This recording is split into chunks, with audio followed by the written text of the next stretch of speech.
नमस्कार मित्रांनो, मी प्रणित खांडेकर पुन्हा एकदा एका नवीन व्हिडिओमध्ये तुमचं स्वागत करतो। कोकण म्हटल्यानंतर प्रत्येक गोष्टीत काही ना काहीतरी स्पेशल हे असतंच आणि अशाच स्पेशल गोष्टी थोड्या थोड्या आणि आपल्याला जमेल त्या पद्धतीने आपण तुमच्यापर्यंत पोहोचवत असतो। पण अशी एक गोष्ट आहे जी मी सुद्धा प्रत्यक्षात कधी अनुभवली नव्हती आणि यंदा फर्स्ट टाइम अनुभवायला मिळाली आणि त्याच्यातीलच काही टिपलेले क्षण मी तुमच्यापर्यंत पोहोचवणार आहे। कारण कोकणात भक्तिमय असे खूप कार्यक्रम होतात, खूप सारे श्रद्धेने नटलेल्या अशा बऱ्याचशा गोष्टी घडतात आणि त्यांचा एक सण उत्सव साजरा केला जातो। त्याच्यापैकीच एक दैवी शक्तीचा कार्यक्रम मी परवा अटेंड केला आणि त्याच्यामध्ये काही निवडक गोष्टी आपण टिपण्याचा प्रयत्न केलाय, त्याच तुमच्यापर्यंत पोहोचवण्याचा ह्या व्हिडिओच्या माध्यमातून प्रयत्न आहे। तोच म्हणजे आपल्या कोकणातील निसर्गरम्य असलेले हे नरवण गाव आणि नरवण गावामध्ये होणारा देवीचा बगाडा आणि तोच बगाडा म्हणजे काय आणि काय पद्धत असते, कशा पद्धतीनं नवस फेडले जातात आणि नवस फेडण्याची पद्धत काय असते ते आपण ह्या व्हिडिओमध्ये समजून घेणार आहोत। व्हिडिओ नक्की शेवटपर्यंत पहा, कारण खूप इंटरेस्टेड आणि कधीही न पाहिलेली व्हिडिओ अशी तुमच्यासमोर मी तुमच्यापर्यंत घेऊन आलोय, कारण मी स्वतः पहिल्यांदा पाहिले। नक्की तुम्हाला आवडेल याचा विश्वास देतो। चला तर व्हिडिओमध्ये आपण पुढे जाऊया। मंडळी, आत्ता आपण आलोय निसर्गरम्य कोकणातील गुहागर तालुक्यामधील नरवण गावामध्ये। नरवण गावच्या आई व्याघ्रांबरी मातेच्या मंदिराकडच्या दिशेने आपण चाललोय आणि आज आहे नरवण गावचा बगाडा उत्सव आणि तुम्ही स्पेशली पाहताय ही सारी दुकानं, ही संपूर्ण आवार जो सजला आहे तो व्याघ्रांबरी मातेच्या बगाडा उत्सवासाठी। मित्रांनो, आतापर्यंत तुम्ही फक्त ऐकलं असाल की देवाच्या भक्तीमध्ये खूप मोठी ताकद असते, पण आज तुम्हाला मी प्रत्यक्षात तीच ताकद दाखवण्यासाठी इथपर्यंत पोहोचलोय। व्हिडिओ नक्की शेवटपर्यंत पहा, जेणेकरून आई व्याघ्रांबरी मातेची भक्ती आणि लावलेले नवस, जिंकलेले नवस कशा पद्धतीनं फेडले जातात आणि काय भक्तीमध्ये ताकद असते हे आपण आज या व्हिडिओच्या माध्यमातून पाहणार आहोत। हा बगाडा उत्सव नरवण या गावी देवदिवाळीच्या आदल्या दिवशी साजरा केला जातो आणि देवदिवाळीच्या दिवशी उमराट या गावी साजरा केला जातो। नरवण हे गाव गुहागर तालुक्यातील प्रसिद्ध असलेल्या शृंगारतळी बाजारपेठेपासून 24 ते 25 किलोमीटरच्या अंतरावरती आहे। आपण प्रथम आई व्याघ्रांबरी मातेचं दर्शन घेऊ आणि मग थोड्याच वेळात बगाड्याला सुरुवात होईल। चला तर। संपूर्ण मंदिराच्या आवारात भक्तिमय व प्रसन्न वातावरण आहे। मंदिराच्या आतील लाकूड कलाकृती देखील विलोभनीय आहे। आजच्या या बगाड्याच्या दिवशी खूप दूरवरून भक्तगण स्पेशली दर्शनासाठी इथपर्यंत पोहोचतात। याच दिवशी का तर आईचं दर्शनसुद्धा होतं आणि व्याघ्रांबरी मातेचा महिमा असणारा बगाडा देखील पाहायला मिळतो। आपण आता आलो आहे मंदिराच्या गाभाऱ्यामध्ये। एका बाजूला भक्तगण दर्शन घेत आहेत, तर दुसऱ्या बाजूला नवसांची अनाऊन्समेंट चालू आहे, तर तिसऱ्या बाजूला देवीच्या ओट्या भरल्या जात आहेत। मंडळी, इतका मोठा उत्सव असूनसुद्धा कोणत्याही पद्धतीची ग्रामस्थांची धावपळ, गडबड दिसत नाही। इतक्या सुंदर पद्धतीनं नियोजन देखील ग्रामस्थांच्या माध्यमातून केलेलं आहे। मंदिराच्या एका बाजूने भक्तगण आतमध्ये दर्शन घेण्यासाठी जात आहेत। दर्शन घेतल्यानंतर उजव्या बाजूला प्रसादी आणि दर्शन घेऊन प्रसादी घेतल्यानंतर उजव्या बाजूने मंदिराच्या बाहेर पडलं जात आहे। मंडळी, भक्तगणांची असलेली लांबलचक रांग हेच तुम्हाला सांगून देत असेल की देवीचं सत्व किती आणि कशा पद्धतीनं आहे। देवी नवसाला पावते असे इथले ग्रामस्थ म्हणतात। आपण देवीची सुंदर रूपे पाहतोय। पाषाणांवरती रूपे लावण्याची पद्धत ही अशा पद्धतीनं मंदिरात असते। हे मंदिर पुरातन व संपूर्ण कौलारू असून आतील बाजूस तुम्हाला पाहायला मिळतच असेल की लाकडांवरती सुंदर पद्धतीच्या डिझाईन्स व कोरीवकाम केलेलं आहे। बगाडा तर होतोच, पण बगाडा चालू होण्यापूर्वी संपूर्ण ग्रामस्थ मंडळी देवीला गाराणं घालते व देवीने कौल दिल्यानंतर बगाड्याला सुरुवात होते।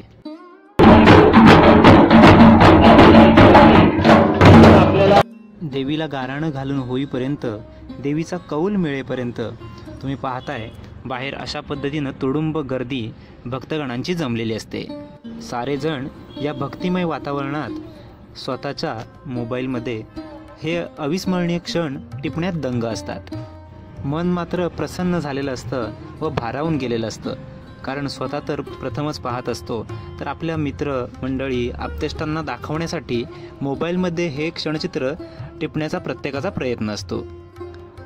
तुम्ही पाहताय गर्दी तर आहेच, पण तेवढाच शिस्तबद्धपणा आपल्याला इथं पाहायला मिळतो आहे. कारण पोलीस बांधवसुद्धा इथं जबाबदारीनं काम करत असतात व या भक्तिमय वातावरणाचा देखील आनंद घेत असतात. तुम्ही पाहताय इथं भक्तजण एकत्र जमलेत आणि देवीची आरती फिरवली जाते. प्रत्येकजण आरतीच्या माध्यमातून देखील देवीचं दर्शन घेतोय. आपण समोर पाहतोय भक्तगणांची तुडुंब असलेली गर्दी आणि बगाड्याची चाललेली तयारी. तुम्हाला प्रश्न पडला असेल हे काय आहे, तर याला लाट असं म्हणतात. आता तुम्ही जे पाहताय त्याला धुपारत करणे असं म्हणतात. धुपारत केल्यानंतर पुढील पद्धतीनं ज्या विधी आहेत त्या विधी चालू केल्या जातात. या देवीच्या पूजेच्या असलेल्या सर्व विधी पार पडेपर्यंत प्रत्येक भक्तगणाची आतुरता कायम असते. कधी एकदाचा मला बगाडा पाहायला मिळतोय. बगाड्याची असणारी आता ही लाट एका बाजूने खाली घेतली जाते. मंडळी, आत्ता मात्र आपण पाहतोय ग्रामदेवता व्याघ्रांबरी मातेचा बगाडा उत्सव. कार्तिक अमावस्येला केला जाणारा हा बगाडा उत्सव आणि याच्यातील जो महत्त्वाचा पहिला देवीचा आकडा जो टुपवला जातो आहे ते म्हणजे स्वतः अविनाश गजानन नरवणकर यांच्या माध्यमातून मानकर यांच्या हस्ते त्या आकडी टुपणी केली जाते. तुडुंब गर्दी आपल्याला पाहायला मिळते आणि प्रत्येकजण आपल्या मोबाईलमध्ये हे चित्र टिपण्याचा प्रयत्न करत आहे.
ज्या जागेवरती आकडे टोचले जातात त्याच जागी मंदिरासमोर नेऊन आकडे पुन्हा काढले जातात आणि आकडे काढून झाल्यानंतर मंदिरामध्ये प्रवेश केला जातो.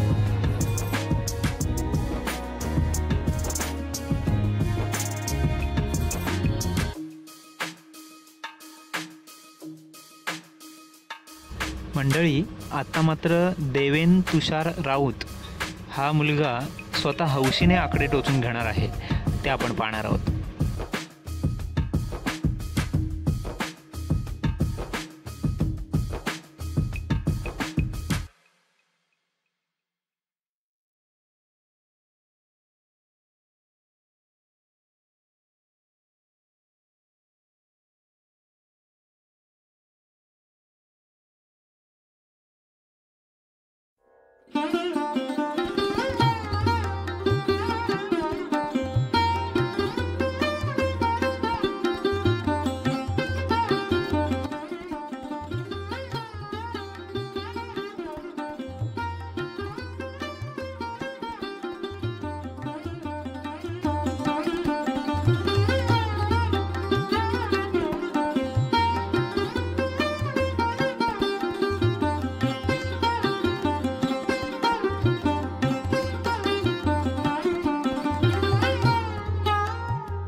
मंडळी, अशा पद्धतीनं होता आजचा आपल्या बगाड्याचा व्हिडिओ. कसा वाटला कमेंट करून नक्की कळवा आणि भेटू आपण पुढील व्हिडिओमध्ये अशाच नवनवीन व्हिडिओंसोबत. Thank you so much. बाय.